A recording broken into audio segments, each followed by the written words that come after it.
Hello friends, welcome to Rajmudra academy. मागच्या काही काळामधलं जे करंट अफेअर्स आहेत त्याची चर्चा करण्यासाठी आपण इथे आज भेटलो आहोत. मागच्या काही दिवसांमध्ये काय काय महत्त्वाच्या बातम्या झाल्या ते आपण इथे डिस्कस करणं सुरू करू. ठीक आहे. तो करंट अफेअर्स आणि त्यामध्ये ऑक्टोबर महिन्याचा शेवटचा आठवडा आणि मागचे काही एक दोन दिवस, तो ह्या पूर्ण दिवसांमध्ये काय काय झालेलं आहे त्याबद्दलची चर्चा आपण इथे करतोय. आणि त्यामधली ही पहिली बातमी रिलेटेड टू नोबेल प्राइज आहे. नोबेल प्राइज जे रिसेंटली अनाऊन्स झालेले आहेत वेगवेगळ्या फील्ड मधले. मागच्या एका लेक्चरमध्ये आपण त्याबद्दल बोललो पण होतो, नोबेल प्राइज अनाउन्समेंट. आणि तसंच अजून एक जे नोबेल प्राइज आहे फिजिक्स मध्ये, त्याबद्दल आपल्याला इथे डिस्कस करायचं आहे. The trio wins Nobel prize in physics for finding a way to see electrons observe करण्यासाठी एक मेथड डिस्कवर केली गेलेली आहे. आणि त्यासाठी या तिघांना नोबेल प्राइज दिलं गेलेलं आहे. तिघांचा इथे फोटो दाखवलेला आहे. पेरी अगोस्टिनी, त्यानंतर फेरेंक क्रॉज आणि ॲने कुलियर. तो असे हे तिघांचे नाव आहेत ज्यांना फिजिक्समध्ये 2023चा फिजिक्समध्ये नोबेल प्राइज दिला गेलेला आहे. आता यांनी नेमकं काय केलेलं होतं तर दीज पीपल हे फ्रान्स मधले आहेत, त्यानंतर हंगेरियन ऑस्ट्रियन आणि फ्रेंच स्वीडिश असे तीन वेगवेगळ्या रिजनला बिलॉंग करणारे तीन वेगवेगळ्या यू कॅन से एक टेरिटरीला बिलॉंग करणारे लोक आहेत. आणि ज्यांना नोबेल प्राइज इन फिजिक्स मिळालेला आहे for the research using ultra quick light flashes. त्यांनी काय केलेलं आहे तर अल्ट्रा क्विक लाईट फ्लॅशेसचा वापर केलेला आहे, which enable the study of electrons inside the atom and molecules. म्हणजे त्या ॲटम मध्ये जे इलेक्ट्रॉन्स आहेत त्या इलेक्ट्रॉन्सचा स्टडी करण्यासाठी त्यांनी ते लाईट फ्लॅशेसचा वापर केलेला आहे. आणि मग ह्यामधून असं होते की एकदम quickly you can observe the electrons. जसं इथे त्यांनी सांगितलेलं आहे की the technique employs pulses which are measured in attosecond. Attosecond म्हणजे काय तर सेकंडचा एकदम मायनर फ्रॅक्शन. ॲटोसेकंड ज्याला आपण म्हणतो एकदम minor fraction, which is a unit so short that there are as many in 1 second as there have been seconds since the overall birth of our universe 13 billion years ago. म्हणजे तेव्हापासून जेवढे second आणि एका सेकंदामध्ये बरेचसे electrons आपल्याला तिथे observe होत आहेत, एवढ्या क्विकली तिथे ही पूर्ण मेथड त्यांनी एम्प्लॉय केलेली आहे. The laureates research has made it possible to examine the moves, or you can say the examination of all the changes that are taking place at the atomic level. आणि एवढे rapid changes यामधून त्यांनी observe केलेले आहेत की या आधी असं करणं इम्पॉसिबल गोष्ट झालेली होती. आणि मग याचा वापर कुठे होतो? हे जे इलेक्ट्रॉन्स ऑब्झर्व केले जात आहेत त्याचा वापर नेमका कुठे होतोय तर वेगवेगळे इलेक्ट्रॉनिक इंडस्ट्रीजमध्ये किंवा इव्हन जे मेडिकल डायग्नोस्टिक साठी जे वेगवेगळे मेडिकल अप्लायन्सेस जे वापरले जात आहेत त्यामध्ये याचा वापर होऊ शकतो. ठीक आहे. So the research is quite important in electronic industry also it is important in medical applications, medical diagnostics. तर या दोन ऍप्लिकेशन्स मध्ये ही जी रिसर्च आहे ही खूप जास्त उपयोगात येणार आहे. ठीक आहे. So Nobel prize in physics या तिघांना तिथे नोबेल प्राइज इन फिजिक्स मिळालेला आहे 2023. आता पुढची बातमी होती 3/4 of India's irrigation sources run on electricity. 3/4 of India's irrigation sources are running on electricity. आता हा एक अभ्यास झालेला होता तिथे, the latest edition of minor irrigation census. आता हे विचारलं जाऊ शकते हा जो मायनर इरिगेशन सेन्सस आहे हा कोण कंडक्ट करताय तर जलशक्ती मिनिस्ट्री जी आपली ते याला कंडक्ट करतात मायनर इरिगेशन सेन्सस. आणि ह्यामध्ये वेगवेगळे जे इरिगेशन आपले फॅसिलिटीज आहेत, जसं आपण म्हटलं की बोरवेल आहे, ट्यूबवेल आहे आणि बाकी प्रायव्हेटली ओन्ड जे इरिगेशन सोर्सेस आहेत त्या सगळ्यांचं इथे काय केलं जातंय एक प्रकारे ऑब्झर्वेशन किंवा त्याला म्हणता येईल की त्याचं ओव्हरऑल रेकॉर्डिंग इथे केलं जातं. म्हणजे त्या सेन्ससमध्ये सगळं माहिती पडते की कुठे कुठे बोरवेल आहेत, कुठे ट्यूबवेल आहेत आणि कुठे कुठे प्रायव्हेटली ओन्ड इरिगेशन अप्लायन्सेस वापरले जातात. आणि मग हा पूर्ण जो सेन्सस आहे minor irrigation census this is conducted by union Jal Shakti ministry. आणि मग यांनी जे तो पूर्ण सेन्सस घेतलेला आहे त्यामध्ये काय इथे समोर आलेलं आहे की electricity is the dominant source of power to extract water over diesel and wind, also solar energy. म्हणजे असं नाही की इरिगेशन मध्ये सोलार एनर्जीचा वापर खूप जास्त आहे किंवा विंड किंवा डिझेलचा वापर जास्त आहे असं नाही होत आहे. तर त्यांचं असं म्हणणं आहे की electricity is the most dominant source. मग असंही विचारलं जाऊ शकते किंवा एखाद्या वेळेस प्रिलिम्स मध्ये असा क्वेश्चन दिला की solar energy nowadays is a dominant source in irrigation facilities in rural areas. असं जर म्हणलं तर ते चुकीचं होतं. किंवा असं जर म्हणलं की in last 2 years solar energy has been the dominant source in irrigation, म्हणजे ते थोडंफार आपल्याला बघितल्यावर असं वाटू शकेल की हा हे बरोबर असेल, बट ऍक्च्युअल मध्ये काय आहे तर ते चुकीचं आहे. बिकॉज इन जनरल ही जी इलेक्ट्रिसिटी आहे ती मेन सोर्स इथे आपल्याला दिसते. While the use of electricity showed a quantum jump from powering only 56% of sources in 2011 to 70% in 2017. म्हणजे ते 56 वरून 70% आलेले 2017 पर्यंत. The latest report made public last week shows it powering 76% of the sources. आणि मग इथे ग्रोथ रेट जो आहे इलेक्ट्रिसिटी वापरण्याचा जो ग्रोथ रेट आहे इरिगेशन मध्ये तो जरी स्लो होत असला तरी नंबर वाढत चाललेला आहे. म्हणजे 56चं 70 झालंय, 70चं 76 झालंय. म्हणजे ग्रोथ रेट जो आहे तो स्लो झालेला आहे, but still the growth is there. ठीक आहे. सो इलेक्ट्रिसिटी आपण, आणि जेव्हा आपण इलेक्ट्रिसिटी बोलतोय majority of our electricity is from thermal power plants. Around 70% is from thermal power plants. त्यामुळे इथे सोलार एनर्जी त्यापासून इलेक्ट्रिसिटी बनवली जाणार, but they are talking about this majority of electricity that is from thermal power plant.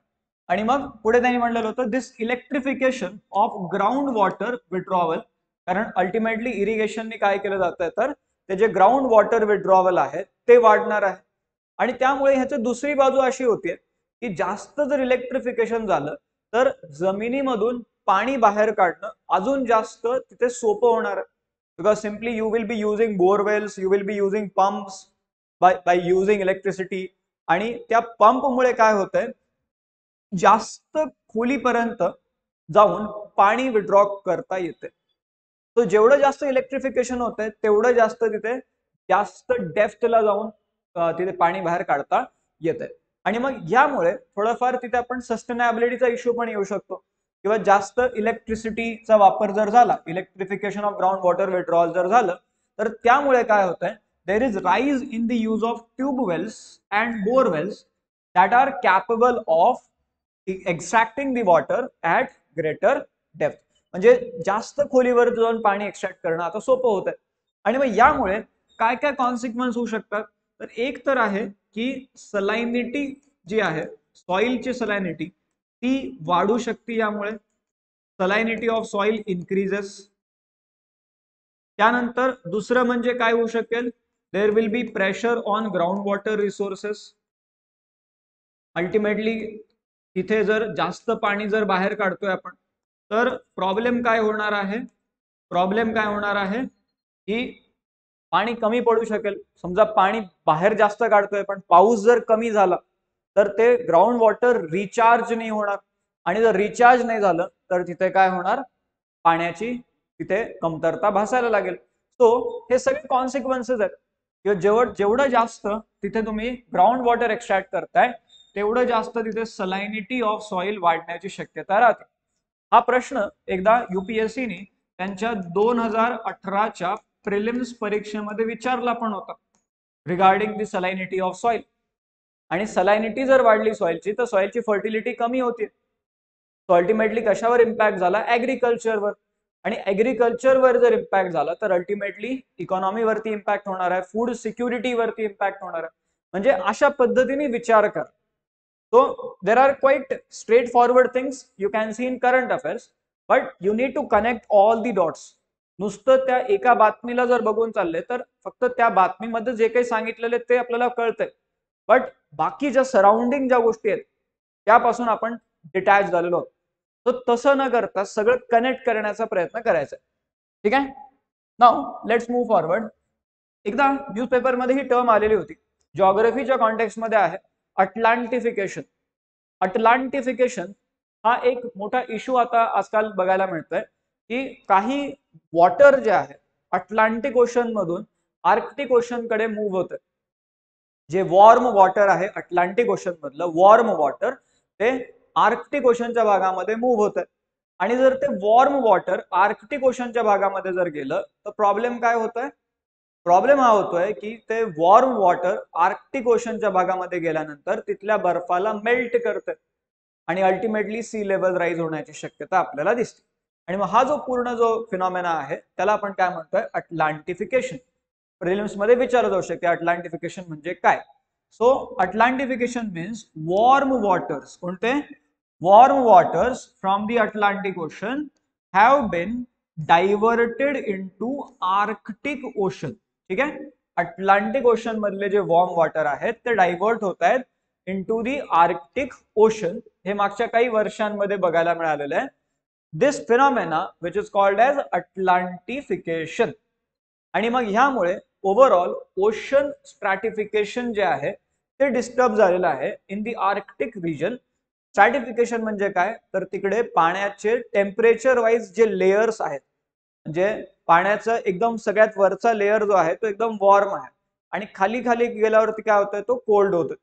Otherwise हा जो पूर्ण balance आहे ocean स्ट्रॅटिफिकेशनचा तो असा राहतोय की वरचा लेयर जो आहे तो थंड आहे आणि खाली जसं आपण जातोय तसे लेयर्स अजून थंड थंड होत जातात.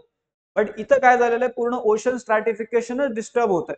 ओशन स्ट्रॅटिफिकेशन डिस्टर्ब होत आहे आर्क्टिक ओशन मध्ये आणि त्यामुळे अल्टिमेटली तिथे काय झालेलं आहे तर हीट वेव्स जनरेट होत आहेत. हीट वेव्स तिथे जनरेट होत आहेत आणि त्यामुळे काय होतंय तर जो सी आईस आहे त्या भागामधला जो बर्फ आहे तो मेल्ट होतोय.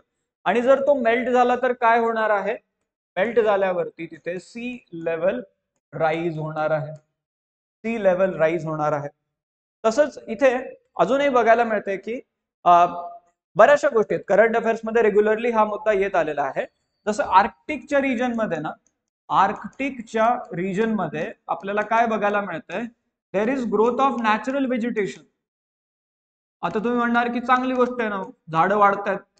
Growth of natural vegetation is happening in the Arctic region. आणि ग्रोथ ऑफ नॅचरल व्हेजिटेशन जर होतंय आर्क्टिक रिजन मध्ये तर हा एक मोठा प्रॉब्लेम झालेला आहे. झाडं गवतं असं असं जर तिथे उगवतंय ना, हा प्रॉब्लेम आहे आर्क्टिक रिजन मध्ये. का बरं प्रॉब्लेम आहे? कारण झाडं केव्हा उगवत आहेत? जेव्हा तिथे टेम्परेचर आहे आणि रेनफॉल आहे. कोणत्याही भागामध्ये झाडं उगवण्यासाठी दोन गोष्टी लागतात. एक लागते तापमान, फोटोसिंथेसिस प्रोसेस आपल्याला लागणार आहे कारण, आणि दुसरं म्हणजे काय तर रेनफॉल. आणि ह्या दोन गोष्टी जर आर्क्टिक रिजन मध्ये एक्झिस्ट करतायत की तापमान वाढलेलं आहे, पाऊस पडतोय. आर्क्टिक रिजन मध्ये बर्फ पडणं नॉर्मल आहे, पाऊस पडणं नॉर्मल नाही आहे, राईट. तो ह्या गोष्टी कुठे ना कुठे आर्क्टिक रिजन वॉर्म होतोय असं दाखवतात. आणि त्यामुळे त्या ग्रीनलँडच्या भागामध्ये एक एक रिजन आहे, त्याला त्यांनी नाव दिलेलं होतं सायंटिस्ट लोकांनी, लास्ट आईस एरिया. आणि हा जो लास्ट आईस एरिया आहे म्हणजे काय म्हणलं त्यांनी, बाकी सगळं मेल्ट होऊ शकते पण हा जो एरिया आहे ना मेल्ट नाही होणार. आणि काही वर्षाआधी तो एरिया मेल्ट झाला. So all these are the things which are showing you the overall consequences of global warming. Global warming बद्दलच्या या सगळ्या गोष्टी आपल्याला इथे बघायला मिळतात. ठीक आहे. तर त्यामुळे हे असे जे टर्मिनॉलॉजीज आहेत त्याला रेग्युलरली ट्रॅक करत राहा. कारण काय होणार, global warming being the serious kind of concern right now, they can ask you the questions related to global warming in different ways. म्हणजे तिथे आपल्याला वेगवेगळ्या पद्धतीने हे प्रश्न विचारले जाऊ शकतात. जसं अटलांटिफिकेशन म्हणजे काय, the term atlantification recently in news is related to what, असं ते प्रश्न तिथे विचारू शकतात. युपीएससीने मेन्स एक्झाम आता 2022 ची एक्झाम होती मेन्सची, त्यामध्ये ग्लोबल वॉर्मिंग वरती एक पूर्ण प्रश्न देखील विचारलेला होता.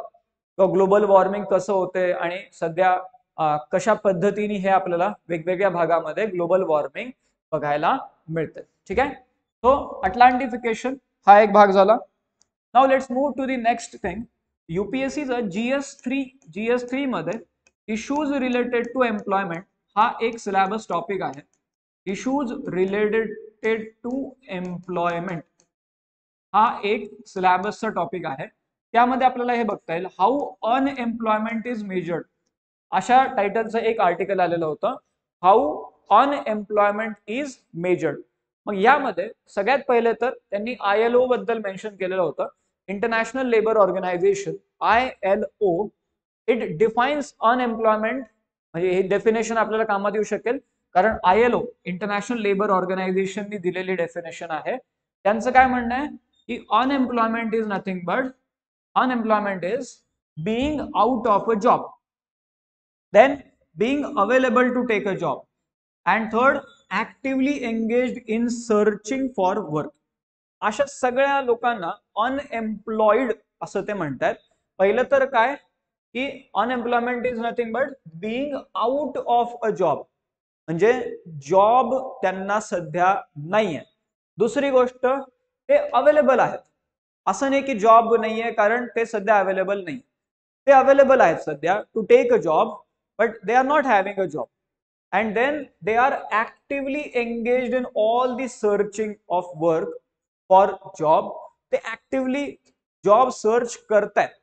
या तीनही गोष्टी इथे त्यांनी सांगितलेल्या आहेत. किंवा जे आउट ऑफ दी जॉब आहेत, अवेलेबल आहेत आणि ते ऍक्टिव्हली सर्च करतायत. लाईक वेगवेगळे ऑनलाईन जे पोर्टल असतात जॉब सर्चचे त्यावरती ते आपला जो CV रेझ्युम जे काय असेल ते अपलोड करतायत. They are simply asking for interviews also. पण ह्या सगळ्या गोष्टी इथे आपल्याला त्यांनी सांगितलेलं की ILO यांची डेफिनेशन आहे इंटरनॅशनल लेबर ऑर्गनायझेशनची. अनएम्प्लॉयमेंट म्हणजे नेमकं काय. इंटरनॅशनल लेबर ऑर्गनायझेशन कधी बनलेलं आहे? 1919 मध्ये बनलेलं आहे. याचं हेडक्वार्टर कुठे आहे तर जिनिव्हा जे स्वित्झर्लंड मध्ये आहे तिथे इंटरनॅशनल लेबर ऑर्गनायझेशनचं हेडक्वार्टर आहे. कुठे? जिनिव्हा स्वित्झर्लंड मध्ये इंटरनॅशनल लेबर ऑर्गनायझेशनचं हेडक्वार्टर आहे. ठीक आहे. आता अनएम्प्लॉयमेंट कशी मेजर केली जाते त्याबद्दल इथे ते सांगतायत की हा जो पिरियॉडिक लेबर फोर्स सर्वे आहे आपला जे मिनिस्ट्री ऑफ स्टॅटिस्टिक्स आहे त्यांनी केलेला हा सर्वे असतो पिरियॉडिक लेबर फोर्स सर्वे. आता पिरियॉडिक लेबर फोर्स सर्वेचे काही नंबर्स त्यांनी दाखवलेले आहेत. When the periodic labor force survey was released in 2017, it revealed the unemployment rate of India to be 6.1%. Unemployment rate किती सांगितलंय? 6.1%, the highest ever recorded in India. जे आतापर्यंत जेवढा रेकॉर्ड झालेला आहे त्यामध्ये सगळ्यात जास्त हा रेट होता. 6.1% हा तो रेट होता.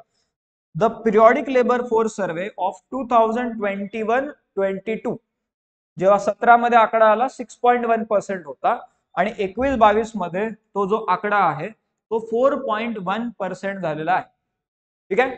दिस is much lower than before but higher than some developed economies. म्हणजे 6.1चं 4.1 तर झालं पण अजूनही जे वेगवेगळे डेव्हलप्ड इकॉनॉमीज आहेत जगामध्ये त्यांच्यापेक्षा हा जो 4.1%चा आकडा आहे हा नक्कीच जास्त आहे.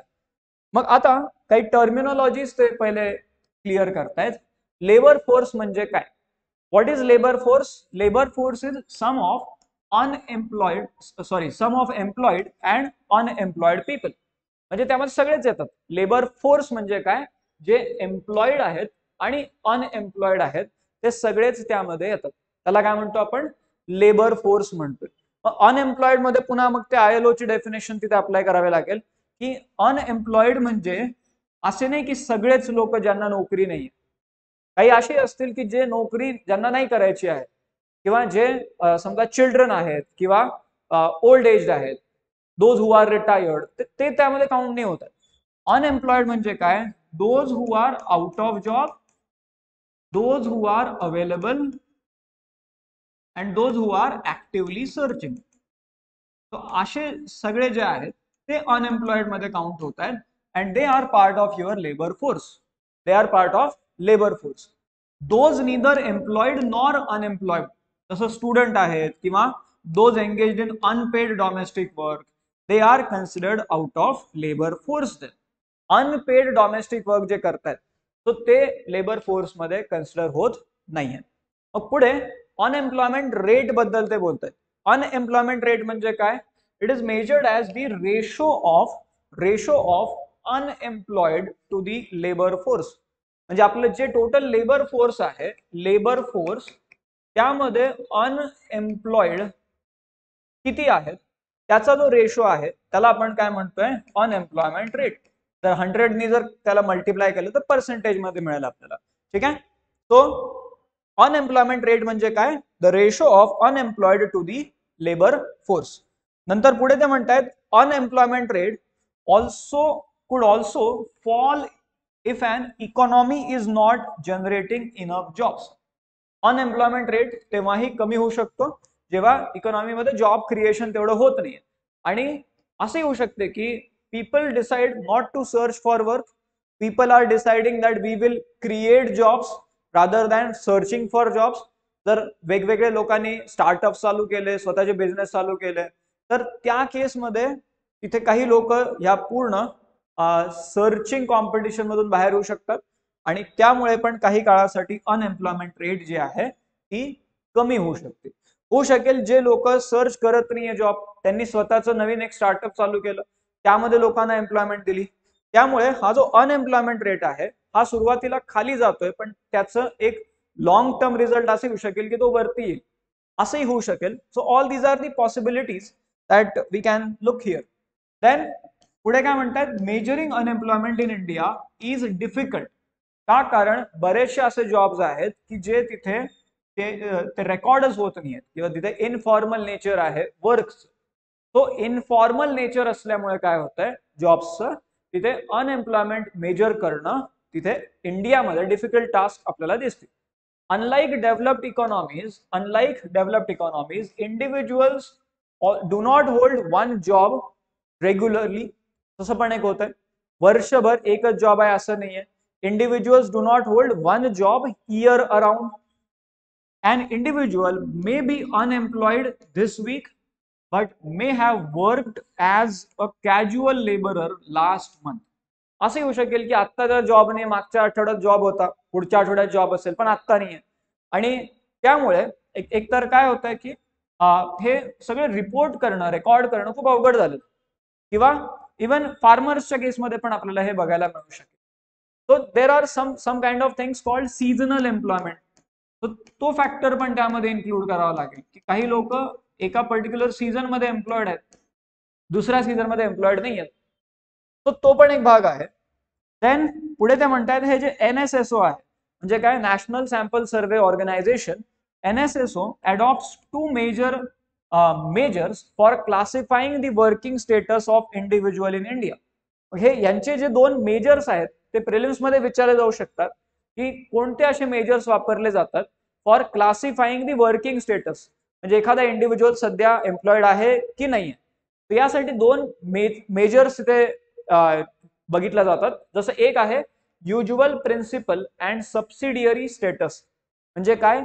UPSS, usual principal and subsidiary status. आणि दुसरा आहे करंट वीकली स्टेटस. तो अशा प्रकारचे दोन मेजर्स ते वापरले जातात. डायरेक्टली असे दोन शब्द दिले आणि हे कशाशी रिलेटेड आहे असं विचार. So you need to know की हे अनएम्प्लॉयमेंट किंवा एम्प्लॉयमेंट मेजर करण्याचे हे दोन मेथड्स आहेत. Usual principal and subsidiary status आणि दुसरं म्हणजे काय? Current weekly status. ठीक आहे. Now let's move to the next news. इथपर्यंत सगळं जे महत्वाचं होतं त्या बातमीमधलं ते सगळं आपण इथे डिस्कस केलं. वेगवेगळे टर्मिनॉलॉजीज जे आपल्याला परीक्षेमध्ये विचारले जाऊ शकतात त्याबद्दल आपण इथे माहिती घेतली. Now let's see one more news from the economy section. Economy section मधूनच ही बातमी असेल. RBI decides to discontinue ICRR in a phased manner. ICRR, आता हे CRR म्हणजे काय? तर कॅश रिझर्व्ह रेशो आणि I म्हणजे काय? तर इन्क्रिमेंटल कॅश रिझर्व्ह रेशो. तर रिझर्व्ह बँक ऑफ इंडियाने हे डिसाइड केलेलं आहे की आम्ही फेज्ड मॅनर मध्ये हा जो रेट आहे कॅश रिझर्व्ह रेशो वाला इन्क्रिमेंटल CRR तर त्याला आम्ही काय करणार आहोत, फेज्ड मॅनर मध्ये डिस्कंटिन्यू करणार आहोत. म्हणजे लगेच नाही, पण फेज्ड मॅनर मध्ये करणार आहोत. The measure was intended to absorb surplus liquidity generated by various factors in the economy. जसं तिथे त्यांनी म्हणलेलं आहे की जेव्हा 2000 रुपयाचे जे नोट्स आहेत ते जेव्हा रिटर्न झालेले आहेत बँकिंग सिस्टीम मध्ये, तर त्यानंतर आता हा जो ICRR आहे हा डिस्कंटिन्यू करण्याचा तिथे एक फेज्ड मॅनर मध्ये प्रयत्न केला जातो. म्हणजे बँकेकडे जी सरप्लस लिक्विडिटी जमा होती आहे त्याला ऍब्सॉर्ब करण्यासाठी हा जो इन्क्रिमेंटल कॅश रिझर्व्ह रेशो आहे हा फेज्ड मॅनर मध्ये तिथे काय केला जाणार आहे, डिस्कंटिन्यू केला जाणार आहे. ठीक आहे, ही एक थोडक्यात बातमी होती. तुमच्या इकॉनॉमीच्या रेफरन्स बुक्स मध्ये तुम्हाला वेगवेगळे मग ते repo rate, reverse repo rate, CRR, statutory liquidity ratio, हे वेगवेगळे टूल्स आपल्याला तिथे बघायला मिळतात. सो ते एकदा या बातमीमुळे एकदा रिवाइज करून ठेवणं गरजेचं राहणार. ठीक आहे, so this is one thing. किंवा असं जर विचारलं की to absorb the surplus liquidity in banking system what should be done, the incremental CRR should be increase or decrease, अशा पद्धतीचा काहीतरी प्रश्न देखील विचारला जाऊ शकतो. ठीक आहे, सो हे तुम्हाला GS3 मध्ये इकॉनॉमी ह्या टॉपिक मध्ये आपल्याला ही बातमी काउंट करता येईल. नाउ G20 बद्दल बऱ्याचशा बातम्या येऊन गेलेल्या होत्या. तसं न्यू दिल्ली डिक्लेरेशन जे तिथे G20 नी पूर्ण फायनली अडॉप्ट केलेलं होतं. So in an unexpected early breakthrough, म्हणजे तेवढं एक्सपेक्ट नव्हतं, असं वाटलं तर यावरती बरीच अजून चर्चा होणार. But in an unexpected early breakthrough and success for India's presidency, G20 members agreed to a joint statement, ज्यामध्ये एक कन्सेन्सस तिथे आलेला आहे regarding the contentious Ukraine paragraphs. Ukraine बद्दलचे काही जे मुद्दे त्यामध्ये आलेले होते त्यावरती अग्रीमेंट तिथे झालेला आहे. आणि also they accepted the membership of African Union into G20 grouping. म्हणजे या न्यू दिल्ली डिक्लेरेशन मध्ये एक महत्वाचं काय की G20 मध्ये आफ्रिकन युनियन हे आता ऍड झालेलं आहे. ठीक आहे, so this is now finalised की या न्यू दिल्ली डिक्लेरेशन मध्ये membership of African Union into the grouping is finalised. आता इथपर्यंत एक झालं. एक युक्रेन पॅराग्राफ म्हणजे त्यामध्ये अजून पुढे जायची तेवढी गरज नाही पडणार, but simply regarding the overall statement on Russia Ukraine war, त्यामध्ये फायनल काही जे मुद्दे आहेत या पॅराग्राफ मध्ये ऍड केले गेलेले होते. Not that much important right now, but G20 मध्ये आफ्रिकन युनियन ऍड झालेलं आहे हे माहिती असणं गरजेचं आहे. अजून काही बातम्या त्या रिलेटेड होत्या. जसं इथे ग्लोबल बायोफ्युअल अलायन्स बनवली गेलेली आहे G20 मीटिंगच्या वेळेसच. ग्लोबल बायोफ्युअल अलायन्स अ की movement in the quest for clean energy, असं आपले प्राईम मिनिस्टर तिथे म्हणतात. ग्लोबल बायोफ्युअल अलायन्स तो कोणी लॉन्च केली, तर इंडियाने लॉन्च केलेली आहे. हे प्रिलिम्स मध्ये विचारलं जाऊ शकेल. इंडियाने लॉन्च केलेलं आहे global biofuel alliance with prime minister Narendra Modi urging G20 nations to join this initiative. इंडियाने तिथे हा इनिशिएटिव्ह घेतलेला आहे आणि बाकी देशांना तिथे अर्ज केलं जात आहे की तुम्ही इथे याला जॉईन करा या ग्लोबल बायोफ्युअल अलायन्सला. आणि अल्टिमेटली मग ते यामधून इथेनॉल ब्लेंडिंग प्रोग्राम आपला जो आहे त्याला ग्लोबल लेवलवरती प्रमोट करण्याचा प्रयत्न करतात. So why this alliance is basically launched in order to simply have sustainable way of using the fuels, global biofuel alliance. आणि त्यामध्ये इथे blending of ethanol with petrol to 20% globally, म्हणजे तिथे काय करण्याचा प्रयत्न आहे, E20 ज्याला आपण म्हणतो ना, E20 म्हणजे काय, तर पेट्रोल मध्ये 20% इथेनॉल ब्लेंड करणं आणि हे ग्लोबल लेवलवरती, त्यासाठी या ग्लोबल बायोफ्युअल अलायन्स मधून प्रयत्न केला जातोय. पुढे काय म्हणतात ते, besides India the initiating members include, म्हणजे कोण कोण होते यामध्ये ग्लोबल बायोफ्युअल अलायन्स मध्ये जे इनिशिएटिव्ह घेतलेले आहेत. Argentina is initiating member, then Bangladesh is there, Brazil is there, Italy is there, Mauritius, South Africa, then UAE पण त्यामध्ये आहे, आणि United States is also there. सगळ्यात शेवटी लिहिलेलं आहे, but United States is also there, you need to know this. आणि त्यामध्ये ऑब्झर्वर कंट्रीज म्हणजे who are the founding members, ते सगळे जे नाव आहेत ते फाउंडिंग मेंबर्स मध्ये येतील. इंडिया, त्यानंतर बाकीचे जे देश आहेत. नंतर हे दोन जे आहेत कॅनडा आणि सिंगापूर, हे त्यामध्ये ऑब्झर्वर कंट्रीज आहेत, कॅनडा आणि सिंगापूर. ह्याचा ओव्हरऑल फोकस काय आहे? The alliance is focused on securing the supply of biofuel, securing the supply of biofuel, ensuring these biofuels remain affordable and produced sustainably. तर त्यासाठी पूर्ण या अलायन्स मध्ये प्रयत्न केला जाणार. पहिले तर काय आहे की हे बायोफ्युअल्स अफोर्डेबल राहिले पाहिजे आणि त्यांचा जो ओव्हरऑल प्रोडक्शन आहे बायोफ्युअल्सचं ते सस्टेनेबल वे मध्ये झालं पाहिजे. आणि अल्टिमेटली मग ते 20% इथेनॉल ब्लेंडिंग ग्लोबली करण्याचा देखील प्रयत्न त्यामध्ये राहणार. मग असं हे विचारलं जाऊ शकते की ग्लोबल बायोफ्युअल अलायन्स हे कुठे अनाऊन्स झालेलं आहे? पहिलं तर ते G20 मीटिंग मध्ये अनाऊन्स झालेलं आहे. दुसरं म्हणजे इंडियाचा तो इनिशिएटिव्ह आहे, त्यासोबतच बाकीचे देश जसं Argentina, United states, south Africa हे देश त्यामध्ये इन्व्हॉल्व्ह आहेत. कॅनडा आणि सिंगापूर ऑब्झर्वर आहेत. आणि याचे ओव्हरऑल ऑब्जेक्टिव्ह जर बघितले तर सगळीकडे सगळ्या भागामध्ये बायोफ्युअलचा सप्लाय झाला पाहिजे, तो अफोर्डेबल राहिला पाहिजे आणि त्याचं प्रोडक्शन जे आहे ते सस्टेनेबल राहिलं पाहिजे. ठीक आहे. सो ग्लोबल बायोफ्युअल अलायन्स हा एक पॉइंट त्यामध्ये होता. Then earlier while speaking at the G20 summit session on one earth या टॉपिक वरती जेव्हा तिथे डिस्कशन सुरू आहे, Mr Modi also proposed launching the G20 satellite mission. काय? G20 satellite mission for environment and climate observation. हे मिशन देखील तिथे लॉन्च करण्याची चर्चा केली गेलेली आहे. कोणतं नाव लक्षात ठेवा? G20 satellite mission for environment and climate observation. आणि मग अजून एक जे म्हणलेलं आहे, it also urged the leaders to commence the work on green credit initiative. Green credit initiative म्हणजे या दोन मुद्द्यांवरती चर्चा झालेली आहे. ग्लोबल बायोफ्युअल अलायन्स फायनलाइज झालेलं आहे. ठीक आहे. So you need to track these things, याचं आता पुढे कसं तिथे डेव्हलपमेंट होते. Now next news is related to G20 only. G20 leaders declaration notes need for more finance to arrest the global warming. फायनान्सचा मुद्दा इथे पुन्हा एकदा मांडला गेलेला आहे की तिथे गरज आहे. There is need for more finance to arrest the global warming. कारण बरेचसे असे देश आहेत की जे अजूनही या थ्रेटला टॅकल करण्यासाठी फायनान्शियली एम्पावर्ड नाही आहेत. So you need more finance to arrest the global warming.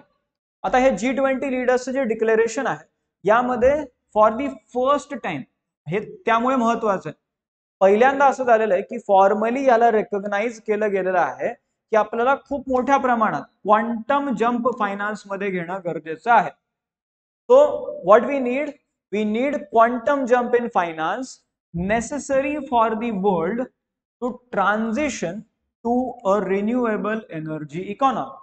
जर आपल्याला खरंच ते ट्रान्झिशन करायचं असेल, रिन्युएबल एनर्जी इकॉनॉमी आपल्याला बनवायची असेल, तर त्यामध्ये जो फायनान्स आहे त्यामध्ये मोठ्या प्रमाणात वाढ करण्याची गरज आहे, असं त्या डिक्लेरेशन मध्ये म्हटलं गेलेलं आहे. आणि मग त्या डिक्लेरेशन मध्ये काय म्हटलं जातंय, इथे पॅराग्राफ दाखवलेला आहे. It noted the need for 5.8 to 5.9 trillion dollar. किती? 5.8 to 5.9 trillion dollar in the pre-2030 period. म्हणजे 2030च्या आधी इथे 5.8 to 5.9 ट्रिलियन डॉलर एवढे पैसे तिथे लागणार म्हणतायत. Required for developing countries. कोणासाठी लागतील हे? डेव्हलपिंग कंट्रीज साठी हे पैसे लागतील. As well as $4 trillion per year for clean energy technologies by 2030 to reach the net zero by 2050. म्हणजे सगळे नंबर्स यांनी दाखवलेले आहेत किंवा काय करणं गरजेचं आहे. पहिले तर 2030च्या आधी pre-2030 पिरियड मध्ये 5.8 to 5.9 ट्रिलियन डॉलर एवढा तिथे फायनान्स लागणार आहे फॉर डेव्हलपिंग कंट्रीज. आणि दुसरं म्हणजे त्या क्लीन एनर्जी टेक्नॉलॉजीज बनवण्यासाठी जवळपास किती? $4 ट्रिलियन पर इयर एवढा खर्च लागणार आहे. बाय 2030 आपल्याला एवढा खर्च तिथे क्लीन एनर्जी मध्ये इन्व्हेस्ट करावा लागणार आहे. In order to reach the net zero by 2050. म्हणजे आपल्याला जर एमिशन्स एकदम नेट झिरो करायचे असतील तर त्या केसमध्ये आपल्याला एवढे पैसे खर्च करावे लागतील. म्हणजे दोन ठिकाणी खर्च आहे. एक म्हणजे काय, जे डेव्हलपिंग कंट्रीज आहेत, जे फायनान्शियली तेवढे जास्त एम्पावर्ड नाहीये, त्यांना तुम्हाला मदत करावी लागणार आहे. का? कारण जर काही इम्पॅक्ट होतोय, निगेटिव्ह इम्पॅक्ट, तर तो सगळ्यात मोठा ह्यांच्यावरती होणार आहे. आणि तो झाल्याच्या नंतर स्पेशली जर एखादी कोस्टल कंट्री आहे जी तेवढी जास्त डेव्हलप नाही, सी लेवल राईज झाल्यावरती त्यांच्यावरती खूप मोठा इम्पॅक्ट होणार आहे. आणि त्याला डील करण्यासाठी त्यांच्याकडे फायनान्शियल पॉवर्स नाही आहेत किंवा फायनान्शियल रिसोर्सेस नाही आहेत. So you need to help such countries. Also clean energy technologies तुम्हाला डेव्हलप कराव्या लागतील, त्यासाठी देखील पैसे लागणार आहेत. आणि हे G20 मध्ये मग याबद्दल सगळं बोललं गेलेलं आहे की ग्लोबल वॉर्मिंगला अरेस्ट करण्यासाठी मोठ्या प्रमाणात पैसे आपल्याला इन्व्हेस्ट करावे लागतील. ठीक आहे. मग या रिलेटेड ते कॉमन बट डिफरन्शिएटेड रिस्पॉन्सिबिलिटी ही जी टर्म आहे ही देखील महत्वाची राहणार. म्हणजे काय, ग्लोबल वॉर्मिंगला टॅकल करणं ही सगळ्यांची जबाबदारी आहे, पण सगळ्यांची सारखी जबाबदारी नाहीये. Yes, it is common responsibility, but it is also differentiated. कारण developed countries should help the developing countries because developed countries will be more responsible for that. का? कारण तिथे एमिशन्स जे आहेत ते तेवढ्या जास्त प्रमाणात बाहेर पडतात. तो हा जो टर्म आहे कॉमन बट डिफरन्शिएटेड रिस्पॉन्सिबिलिटी, हा टर्म तिथे महत्वाचा राहतो. ठीक आहे. Now let's move further. Declaration recognises need to reduce global greenhouse gas emissions by 43% by 2030. म्हणजे काय करायचंय, 2030 पर्यंत 2019च्या लेवल्सच्या कंपॅरिझन मध्ये 43% ग्रीन हाऊस गॅस एमिशन्स तुम्हाला काय करायचे, कमी करायचे. म्हणजे 2019 मध्ये जेवढे होते त्याच्यापेक्षा 43% कमी करायचे बाय 2030. म्हणजे 2030 पर्यंत करायचंय. आणि मग ते स्टेटमेंट जे होतं G20 कम्युनिक, म्हणजे जे स्टेटमेंट जे होतं, it also encourages tripling of renewable energy capacity by 2030 and voluntarily doubling the rate of energy efficiency improvement by 2030. आता यामध्ये पूर्ण जगातल्या सगळ्या देशांना हे नाही सांगू शकत. तो कोणाला सांगतायत, हे जे G20 चे मेंबर आहेत त्यांच्यामध्ये चर्चा सुरू आहे की आपल्याला काय करणं गरजेचं आहे की आपली जी रिन्युएबल एनर्जी कॅपॅसिटी आहे ही 3 पट करण्याची गरज आहे 2030 पर्यंत, आणि voluntarily doubling the rate of energy efficiency improvement by 2030. कारण एनर्जी एफिशियन्सी जर वाढली तर अल्टिमेटली तिथे काय होणार आहे, एमिशन्स कमी होण्यासाठी मदत होणार. ठीक आहे. सो G20 मध्ये ह्या सगळ्या गोष्टी तिथे बोलल्या जातात.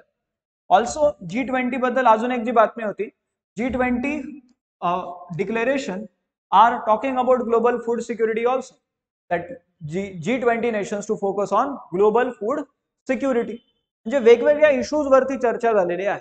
जसं ग्लोबल फूड सिक्युरिटी मध्ये काय म्हणतात ते, हे जे डिक्लेरेशन आहे जे G20 मध्ये अडॉप्ट केलं गेलं, it laid emphasis on ensuring global food and nutritional security. तिथे काय करण्याचं तिथे बोललं जात आहे, आपल्याला ग्लोबल फूड आणि न्यूट्रिशनल सिक्युरिटी गरजेचे राहणार in line with the G20 Deccan high level principles on food security and nutrition 2023. Already त्यांचे असे एक प्रिन्सिपल्स आहेत, त्याला काय म्हटलंय, Deccan high level principles on food security and nutrition 2023. आणि हे G20 मध्ये हे केले गेलेले होते. आणि अल्टिमेटली मग त्याच्या इन लाईन विथ दॅट हे बोललं गेलेलं आहे की आपल्याला काय करणं गरजेचं आहे, तर जे ग्लोबल फूड आणि न्यूट्रिशनल सिक्युरिटी आहे त्याला इम्प्रूव्ह करणं गरजेचं आहे. The leaders said in the declaration that they will encourage efforts to strengthen the research cooperation in climate resilient and nutritious grains. म्हणजे यामध्ये वेगवेगळ्या गोष्टी बोलल्या जातात. किंवा एकतर आपण म्हटलं की फूड सिक्युरिटी आहे, what you will need climate resilient agriculture. Climate resilient agriculture तुम्हाला लागणार. जर फूड सिक्युरिटी बद्दल बोललं जात आहे तर you will need climate resilient agriculture. आणि मग त्यासाठी पूर्ण ग्लोबल कोऑपरेशन करण्याची गोष्ट तिथे केली जाते. वेगवेगळे मग ग्रेन्स जे आहेत, जसं मिलेट आहे, क्विनोवा, सोरगम, त्यानंतर इथे बाकी जे ट्रेडिशनल क्रॉप्स आहेत जसं राईस, व्हीट, मेज, त्या सगळ्यांचं ओव्हरऑल जे क्लायमेट रेझिलियन्स आहे तो इम्प्रूव्ह करण्यासाठी वेगवेगळे एफर्ट घेण्याचं पण तिथे बोललं जात आहे. सो थोडक्यात काय तर G20 मध्ये ग्लोबल फूड सिक्युरिटी आणि न्यूट्रिशनल सिक्युरिटी याबद्दल तिथे बोललं गेलेलं आहे. न्यूट्रिशनल सिक्युरिटी हा जो टर्म आहे, न्यूट्रिशनल सिक्युरिटी ते आलेलं आहे बघा. न्यूट्रिशनल सिक्युरिटी म्हणजे नेमकं काय तर एकतर काही अशा गोष्टी आहेत, समजा आपण म्हणलं की एखाद्या माणसाला भूक लागली आणि त्यांनी जेवण केलं तर त्याची भूक तिथे भागलेली आहे, right. Now the person is not hungry but still that person is hangry, still that person is hungry. असं का बरं?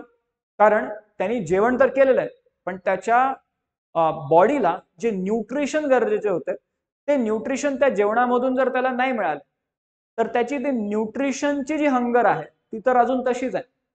आणि अशी जी हंगर असते, जे न्यूट्रिशनची हंगर आहे त्याला हिडन हंगर आपण म्हणतो. न्यूट्रिशनची जी हंगर आहे त्याला काय म्हणतोय आपण? हिडन हंगर म्हणतोय, which is basically quite a serious kind of thing. Hidden hunger, मग माल न्यूट्रिशन सारखे वेगवेगळे जे प्रॉब्लेम्स आहेत ते यामुळे समोर येत आहेत.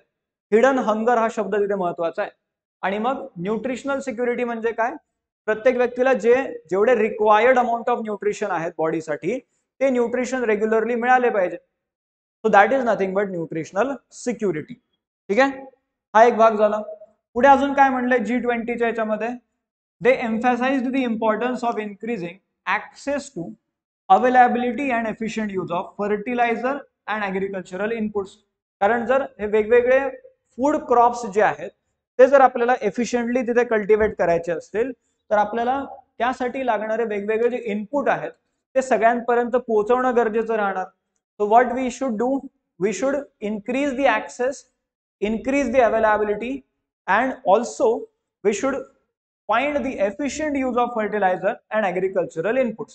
आणि मग यामध्ये वेगवेगळे जे फर्टिलायझर प्रोडक्शन्स आहेत वेगवेगळ्या भागामध्ये ते इम्प्रूव्ह करण्याची गरज आहे. So strengthening the local fertiliser production, also soil हेल्थला इम्प्रूव्ह करण्यासाठी वेगवेगळे नवीन टेक्नॉलॉजीज ज्या आहेत त्याचा वापर करणं गरजेचं राहणार. जसं आपल्याकडे आपण म्हणतो की सॉइल हेल्थ कार्ड आहे, in order to aware the farmers about their soil health. आपल्याला वेगवेगळे इनिशिएटिव्ह रेग्युलरली घेत राहणं गरजेचं राहणार. The leaders committed to accelerating innovations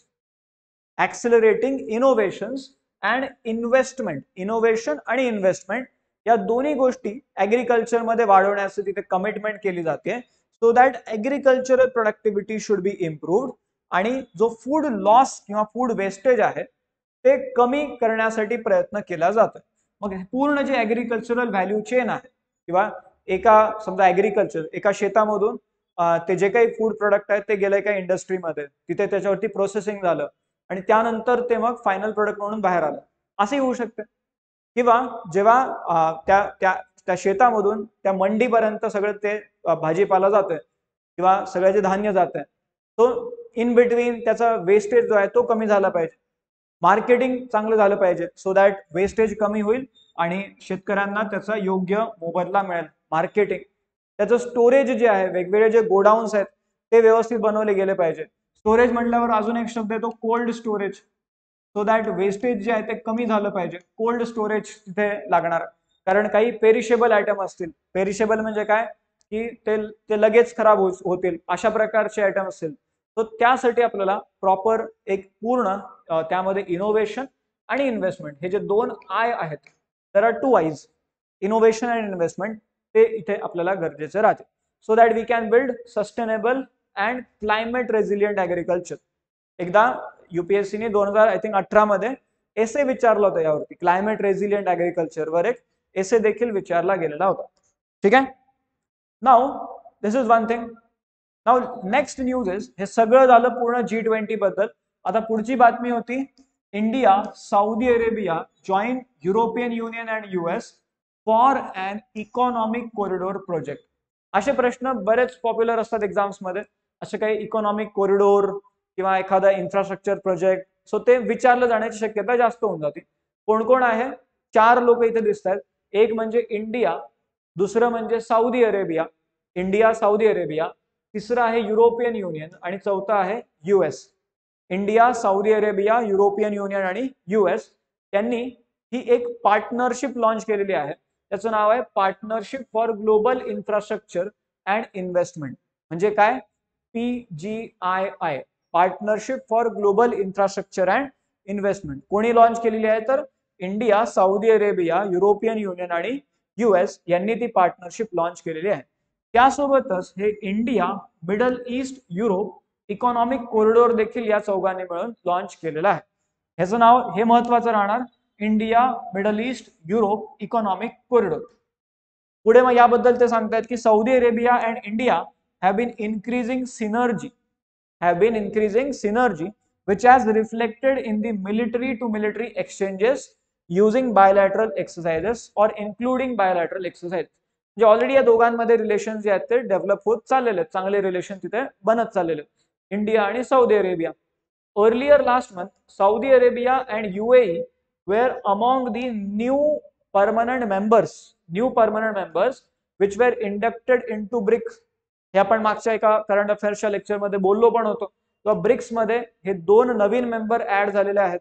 आणि मग त्यामध्ये अजून एक जर म्हणलं तर इराण पण यामध्ये ऍड झालेलं आहे. म्हणजे सौदी अरेबिया, UAE, इराण, these people are now added.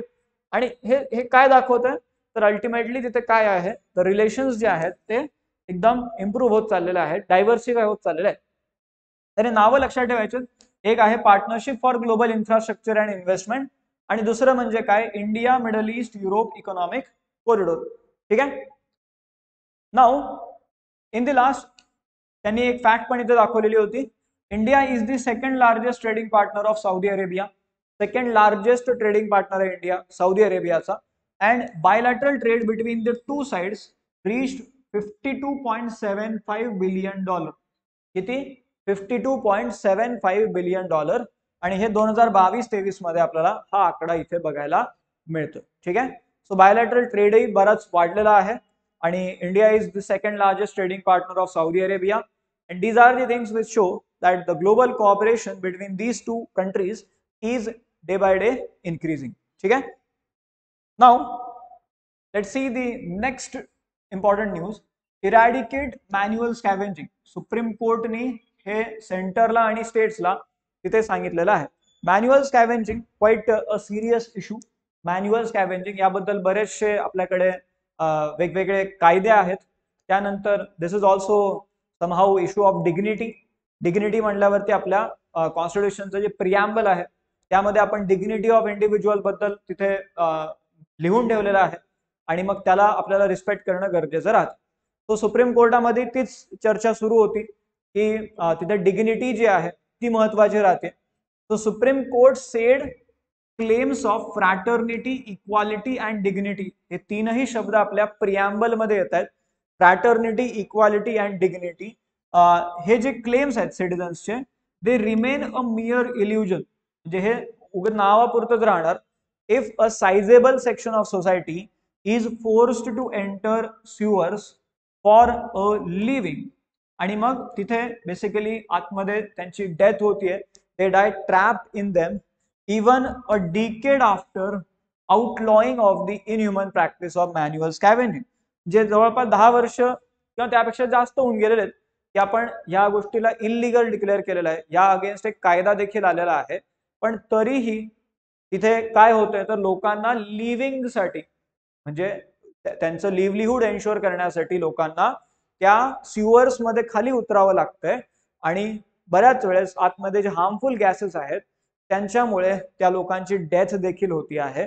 तर ही गोष्ट जी आहे जोपर्यंत तिथे राहणार तोपर्यंत फ्रॅटर्निटी, इक्वालिटी, डिग्निटी हे शब्द नावापुरते राहतील असं कोर्टामध्ये पूर्ण चर्चा झाली. The court enhanced the compensation. यामध्ये काही ऍक्शन्स पण घेतल्या गेल्या. Court enhanced the compensation payable for sewer death. तर स्यूअर डेथ जर झाली तर कॉम्पेन्सेशन 30 लाख केलेलं आहे. जे आधी 10 लाख होतं त्याचं आता 30 लाख रुपये कॉम्पेन्सेशन तिथे केलं गेलेलं आहे. आणि मग शेवटी त्यांनी हेही म्हणलेलं आहे की आपल्याकडे कायदा आहे ना तर मग त्याला चांगलं इम्प्लिमेंट करा ना.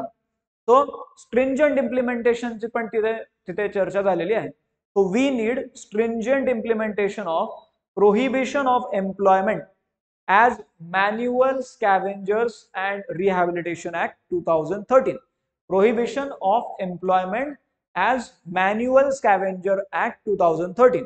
म्हणजे हा कायदा आहे आपल्याकडे 2013 मधला कायदा आहे, 10 वर्ष आता झालेले. So you need stringent implementation of this act. का? कारण ही प्रॅक्टिस अजूनही सुरू आहे. इव्हन आपल्या कॅपिटल मध्ये बातम्या आलेल्या होत्या किंवा दिल्लीमध्ये असं झालेलं आहे. So in the capital if you are having a law and in our capital the deaths are happening, तर मग तो एक सिरियस इश्यू आहे जो कोर्टाने इथे तिथे चर्चेमध्ये घेतलेला होता. ठीक आहे. सो मॅन्युअल स्कॅव्हेंजिंग या रिलेटेड वेगवेगळे जे इनिशिएटिव्ह आहेत, सफाई कर्मचारी, नॅशनल कमिशन फॉर सफाई कर्मचारी, बेजवाडा विल्सन यांनी याबद्दल बरंच काम केलेलं आहे, सफाई कर्मचारी आंदोलन. त्यानंतर मग बेजवाडा विल्सन म्हणल्यावरती त्यांना रमण मॅगेसेसे अवॉर्ड मिळालेला आहे. सो या सगळ्या गोष्टी त्याच्यामध्ये अटॅच होत आहेत आणि याला लार्जर लेवलवरती रेग्युलरली बघत राहणं गरजेचं राहणं, मॅन्युअल स्कॅव्हेंजिंग.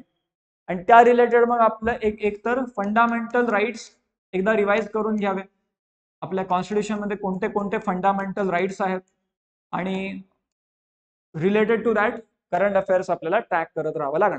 ठीक आहे. हा एक भाग झाला.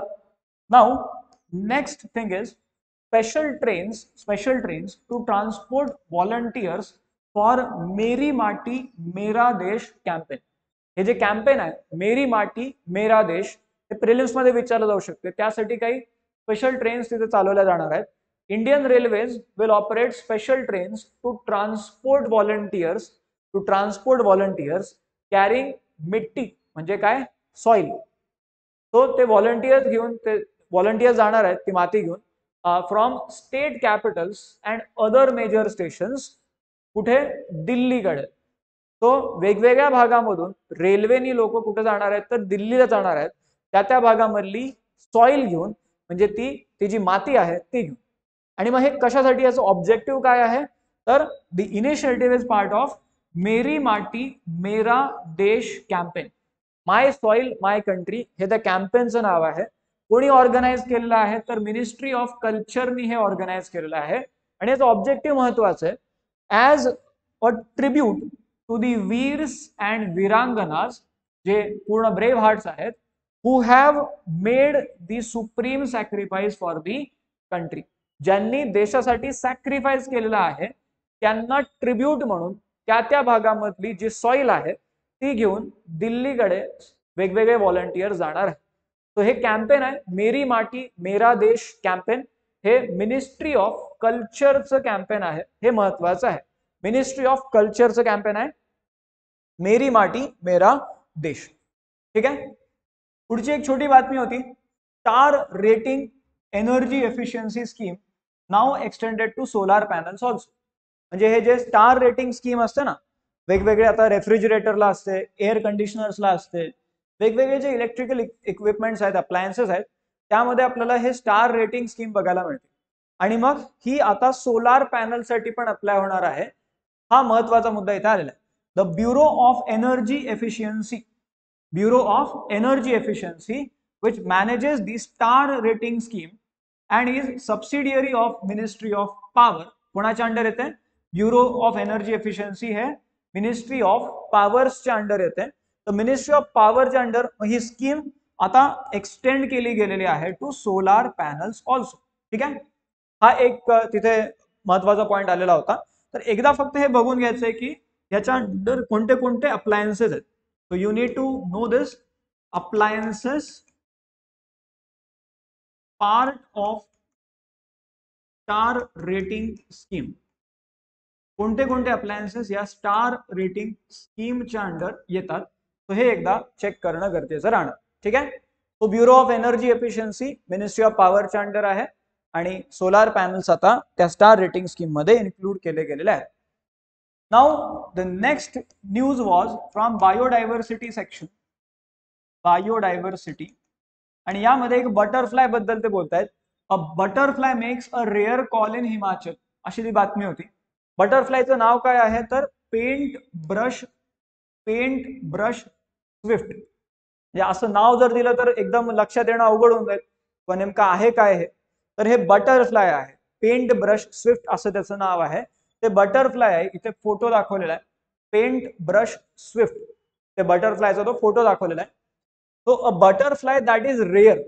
ठीक आहे, एवढं कॉमन नाही आहे इकडे कुठे, वेस्टर्न हिमालयामध्ये रेअर आहे. त्याचं नाव आहे paint brush swift, has been photograph and documented for the first time. ठीक आहे, याआधी कधीही या बटरफ्लायचा फोटो वेस्टर्न हिमालयामध्ये घेतला गेलेला नव्हता, पहिल्यांदा ते झालेलं आहे. आणि मग हे कुठे तर हिमाचल प्रदेशमध्ये जो चंबा डिस्ट्रिक्ट आहे तिथे सगळ्यात पहिल्यांदा हा फोटो घेतला गेलेला आहे. त्याचं नाव आहे paint brush swift. The state is home to about 25% of total number of butterflies that are found in India. म्हणजे जे total number of butterfly species, वेगवेगळे जे स्पेसीज आपल्याला पूर्ण भारतात बघायला मिळतात, त्यापैकी 25% जे आहेत ते हिमाचल प्रदेशमध्ये तिथे आपल्याला बघायला मिळतात.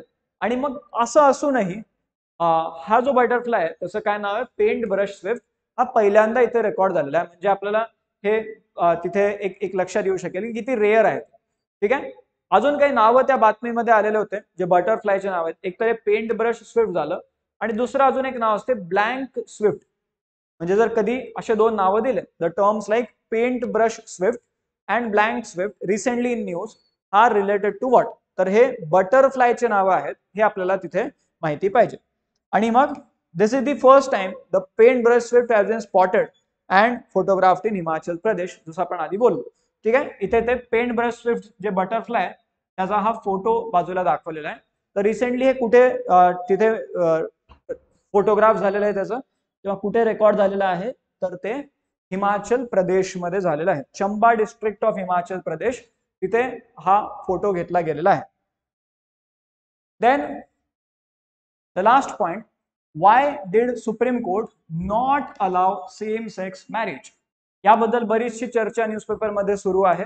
सुप्रीम कोर्टाने हे अलाउ का नाही केलेलं आहे, आणि पेटिशनर्सचं काय म्हणणं होतं पहिले तर, आणि सुप्रीम कोर्टाचं काय स्टँड राहील. तर पेटिशनर्सचं काय म्हणणं आहे की हा जो कायदा आहे, special marriage act 1954, special marriage act 1954, which provide for a civil marriage for couple who cannot marry under their personal law. जे त्यांच्या पर्सनल लॉच्या अंडर मॅरी नाही करू शकत आहे, they should be interpreted as gender neutral, असं पेटिशनर्स तिथे या कायद्याच्या अंडर तिथे डिमांड करतात. They should be interpreted as gender neutral, आणि त्यामुळे सेम सेक्स कपल्स त्यांचं मॅरेज जे आहे ते अलाउ केलं पाहिजे, असं पेटिशनर्सचं तिथे स्टँड होतं. आता कोर्टाने यामध्ये काय म्हणलं, how did the top court rule, तर त्यामध्ये सगळ्यात पहिले तर सुप्रीम कोर्ट म्हणलं की इट कुड not issue mandamus to parliament. हा पहिले तर हा मुद्दा महत्वाचा आहे की मॅन्डेमस म्हणजे काय, कोर्ट काय करू शकते, ऑर्डर करू शकते एखाद्या ऑथॉरिटीला की तुम्ही हे काम करा, बट ते can not issue mandamus to parliament. ठीक आहे, हा एक महत्वाचा मुद्दा इथे आलेला आहे. हा डायरेक्टली प्रिलिम्स मध्ये येऊ शकतो की सुप्रीम कोर्ट कुड not issue mandamus to parliament. आणि मग त्यांचं असं म्हणणं पडलं की स्कोप आणि इफेक्ट जो आहे काही फंडामेंटल राईट्सचा, तो यामध्ये प्रॉब्लेम क्रिएट करेल, फंडामेंटल राईट्स. आणि तिथे त्यांनी हे पण रुलिंग दिलेलं आहे की constitution does not recognise marriage as a fundamental right. म्हणजे right to marriage is not a fundamental right. Right to marriage is not a fundamental right. ठीक आहे, सो हा फंडामेंटल राईट नाही आहे, हे त्यामध्ये त्यांनी सांगितलेलं आहे. अजून पुढे काय म्हणले, जे मेजॉरिटी ओपिनियन यामध्ये जे आलेलं आहे की an entitlement to legal recognition of the right to union, or you can say right to marriage or civil union, or conferring legal status upon the parties in relationship can be only through enacted law. यामध्ये जे कायदा जसा आहे तसंच याला बघितलं जाईल, असं तिथे मेजॉरिटी ओपिनियन राहिलं. आणि त्यामुळे ते म्हणतात की कायदा आम्ही नाही बनवत आहे, कायदा बनवत आहे parliament, and we can not issue mandamus to parliament. ठीक आहे, सो हा एक पॉइंट त्यांनी मांडलेला आहे. मेजॉरिटी ओपिनियन मध्ये हे राहिलेलं आहे की हे कायद्यामधून होऊ शकेल. दे are not rejecting or accepting, but ते म्हणतात की कायद्यामधून होऊ शकेल. आणि दुसरं म्हणजे त्यांनी हे म्हणलेलं आहे की जे क्विअरनेस आहे it is a natural phenomena. Chief justice of इंडियांनी हे म्हणलेलं आहे. आणि नवतेज सिंग जोहर केस यामध्ये तिथे कोट केली गेलेली होती. Also the court said that the consequence of judgement on NALSA, that is national legal service authority, and then Navtej Singh Johar case, यामध्ये basically members of queer communities जे आहेत, members of queer community, they are no longer second class citizens. म्हणजे त्यांना त्यांची जी dignity आहे, त्यांचं जे काही ड्यू राईट्स आहेत ते त्यांना मिळाले पाहिजे. So they are not second class citizens. But having said that it stop short of legalising the same sex marriage. म्हणजे त्यांनी असं नाही म्हणलेलं आहे की आम्हाला हे मान्य नाही, but simply they are saying that the dignity of all people are important, but we cannot legalize the same sex marriage. त्यासाठी पार्लमेंटनी कायदा आणणं गरजेचं राहणार. ठीक आहे. सो इथपर्यंत या पूर्ण ज्या रिसेंट काही पास मधल्या काही बातम्या होत्या त्या आपण डिस्कस केलेल्या आहेत. वेगवेगळ्या लेवलवरती त्या बातम्या होत्या. G20 बद्दल बरीचशी चर्चा होती. Then regarding the economy there are some important things like unemployment rate कसं मेजर केलं जाते त्याबद्दलच्या बातम्या होत्या. And then some international initiative, international आपण म्हणू शकतो की इंटरनॅशनल रिलेशन्स मधून काही बातम्या होत्या, आणि मग शेवटी सेम सेक्स मॅरेज बद्दलची बातमी. ठीक आहे. सो इथपर्यंत या वेगवेगळ्या बातम्या आपण बघितलेल्या आहेत. इथून पुढे अशाच काही महत्त्वाच्या बातम्या घेऊन आपण पुन्हा भेटत राहू. तोपर्यंत आपण थांबू. Thank you very much.